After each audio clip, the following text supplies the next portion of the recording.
always this balance. You will fight this balance between putting too much pressure and letting them think too long about it. And it goes cold. And so I use a one-page sheet it's Excel driven. That's my format. I've used it for years, and it allows me to never drop the ball. And it's basically last contact date, next contact date, and what I promised to do for them, or what it's going to take. How do I step along that process? Here's some pitfalls: not getting the contact info. Number one thing, we all love to give our business card out. And give it, for sure, because some people will actually use it and they'll call you. But always ask for their information. Anybody got any great tips on how to do that? Anything that they want to throw out? I know you guys do this quite a bit. Try to get them up and write a quote. Try to get them up and write a quote, absolutely. That gets, you got to have all the information for that. Usually the first question I ask them is, how did you get money? How did you get money? Ask them, how did you find us? Absolutely. That's a pitfall, though. Not asking when, where, and how to follow up. There's no better time to make an appointment, and I learned this from a really good trainer or a salesperson that the minute that phone call comes in is, or they're on the line, they're out talking to you about something, and they're in front of you, and they say, well, yeah, I'll get you the information, make the appointment right there. Everybody's got their phones. You can look on the phone and say, okay, what does next Tuesday at 1 o'clock look like? And then they say, no, I don't mean next Tuesday. I mean, give me a call in about 3 months. Then you find out, I'm in a business that is a long-term sell. I mean, doing sales training doesn't happen like today. It's a long time. So there's a process. It's like, they may want you to follow up with them in 3 hours. They may want you to follow up with them in a day. Or they may need a day to think about it. They may need a week. But you'll find out when you ask, what are you doing next Tuesday at 2 o'clock? Sounds much better than, just calling them out of the blue in 2 or 3 days. Because they may think you didn't think to follow up. Anybody ever changed insurance agents? If you're in the St. Charles, Missouri area, I can tell you this. They do not follow up. I was so mad at my insurance. They had given me a cheap price, and after 2 or 3 years, they worked me up on price, and I was ready to leave. I went around to all the majors, went to their store, went to their shops. Never got a call back. Now, maybe they can look in there and see that I switched from that person to somebody else after 3 or 4 years because they worked me up on price. But I was really all it would have taken was one person to call back and I switch. So I stayed where I was at. Not learning enough prior to the phase, excuses, I'm too busy, they're price buyers, they're just looking. Whatever the reason is, I realize we're all busy. But prospecting and finding new customers is a key activity that gets pushed to the back burner too often. And the reason, I think, and I always try to think of the reasons, why do salespeople not spend enough time on prospecting? Why do we not follow up with people that are ready, willing, and buy, that came into our store, that asked us to try out our equipment? Why is that? What goes on with that? And I think what it is first of all, it's uncomfortable sometimes socially, so they avoid it. Secondly, they use one of these excuses.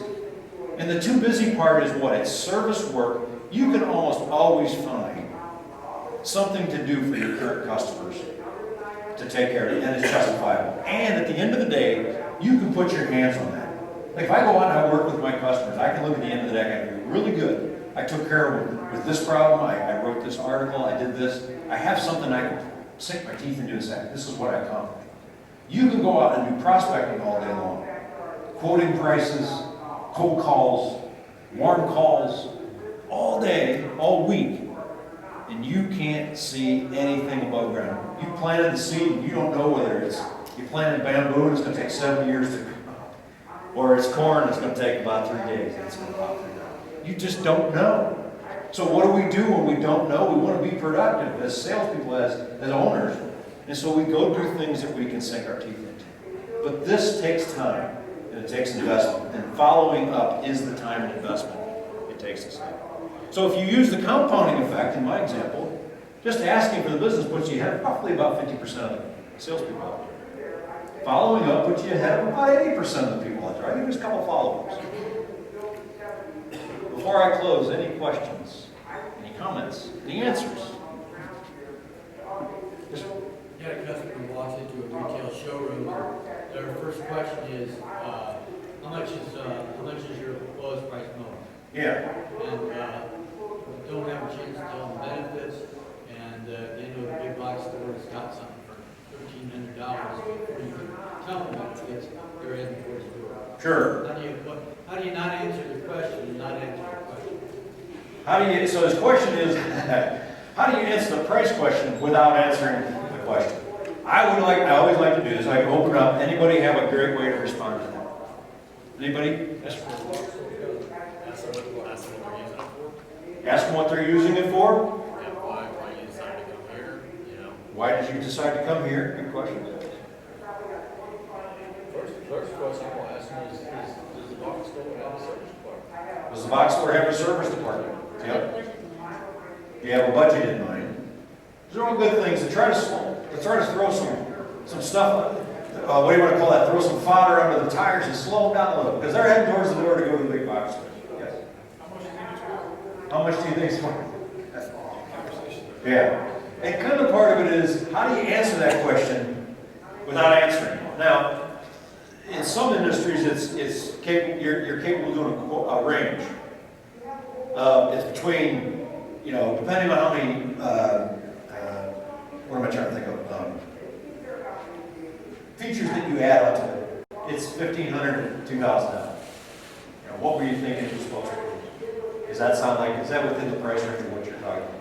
I would say this, kind of the thing about I'm just shopping comment, they're there.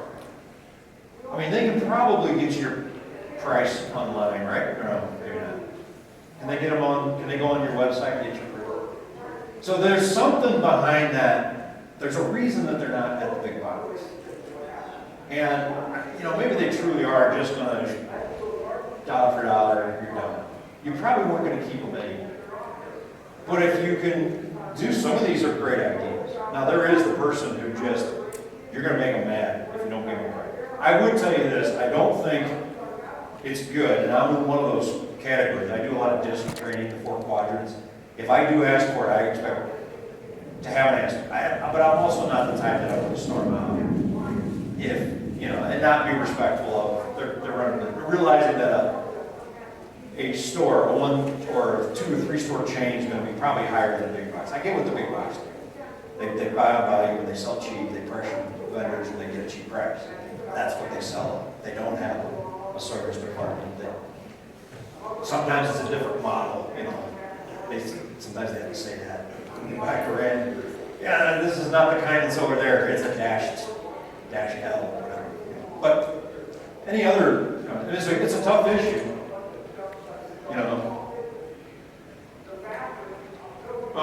I think you can try to stall them with some questions. Give them the range and ask questions.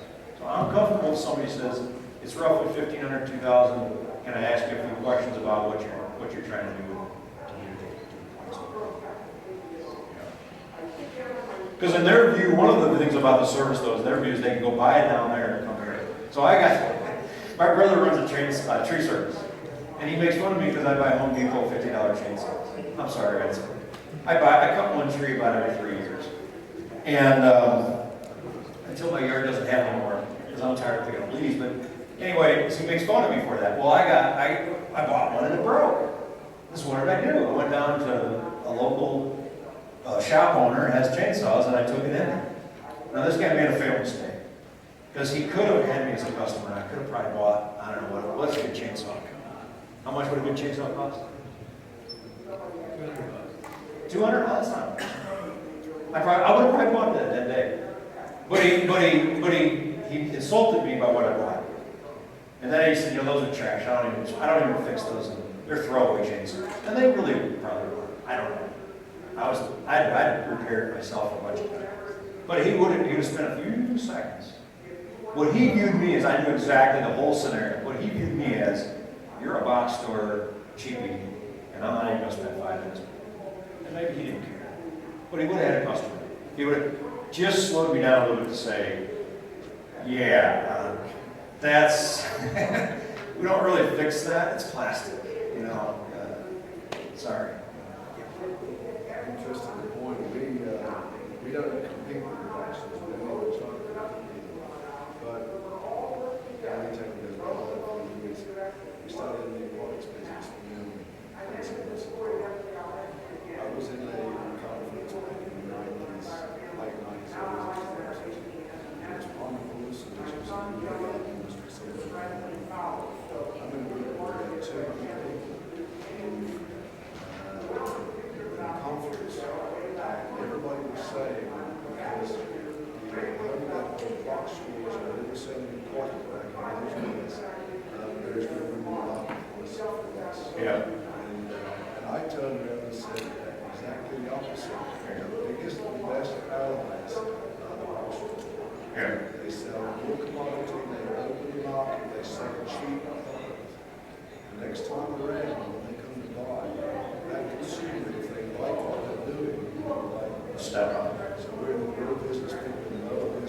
Sure. I don't care what commodity they sell, high volume of those buyers that sell it to the brand, Right. our customers. So, And our loyal customers. right. So what he's saying is that the big box stores had jumped into the pond business, water products, and a lot of people in your peers were saying, hey, they're into it, we're going to get out of it, there's no money left in it, they're going to ruin it. And what they really did was they got a bunch of people to be starters on starter kits that would last maybe a season.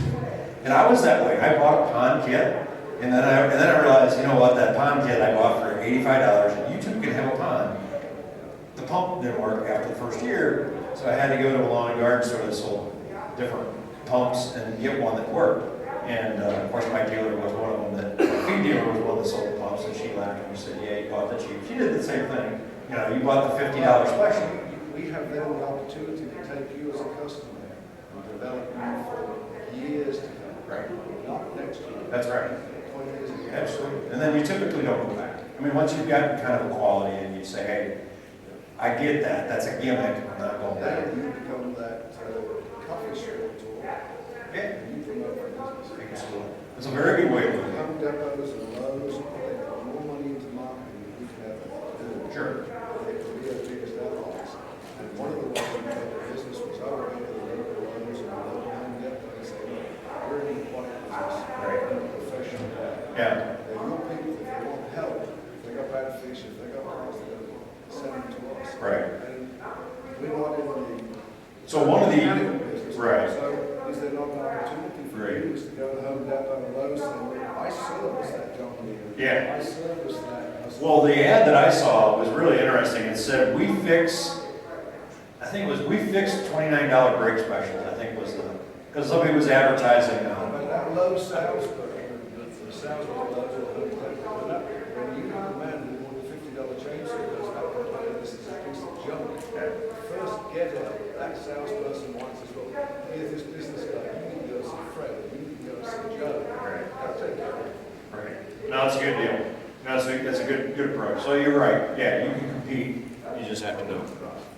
So please, all you have to do is ask and follow up. And with that, I'll stick around. I don't want to. We have another speaker coming in here in a few minutes.